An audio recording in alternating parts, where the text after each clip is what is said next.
নমস্কাৰ, শুভ সন্ধিয়া সকলোকে। বাহিৰত কিনকিনিয়া বৰষুণ দি আছে আৰু তাৰ মাজতে মোৰ মনলৈ এটা কথা আহিছে। হাঁহি আচলতে বুকুৰ ভিতৰত এগালমান দুখ লৈ ফুৰাৰ পাছতো মুখত সদায় এটি হাঁহি লৈ মই সকলোকে সম্ভাষণ জনাব বিচাৰোঁ। মোৰ কৰ্মস্থানলৈ অহা প্ৰতিজন ব্যক্তিক, মোৰ কাষলৈ অহা প্ৰতিজন ব্যক্তিক, মোৰ জীৱনলৈ অহা প্ৰতিজন ব্যক্তিক সদায় এটি হাঁহিৰে মই সম্ভাষণ জনাওঁ। কাৰণ হাঁহিটোৱে হৈছে আমাৰ জীৱনৰ এক আপুৰুগীয়া সম্পদ। জীৱনলৈ কেতিয়াবা কিছুমান এনেকুৱা দুখ, কষ্ট বা ধুমুহা আহে, এনেকুৱা লাগে যেন আমাৰ মুখৰ হাঁহিটো ক'ৰবাত হেৰাই গ'ল।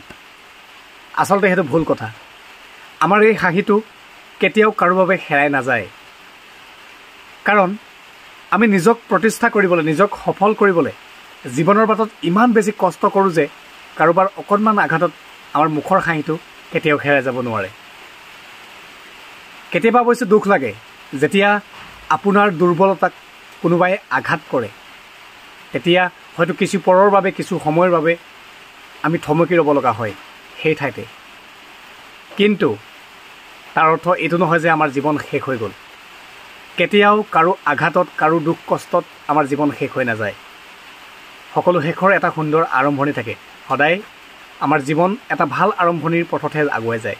গতিকে জীৱনৰ পথত আগবাঢ়ি যাবলৈ হ'লে মুখৰ মিঠা হাঁহিটো সদায় লগতে ৰাখিব আৰু পজিটিভ চিন্তা কৰিব। সকলো ভালে থাকক।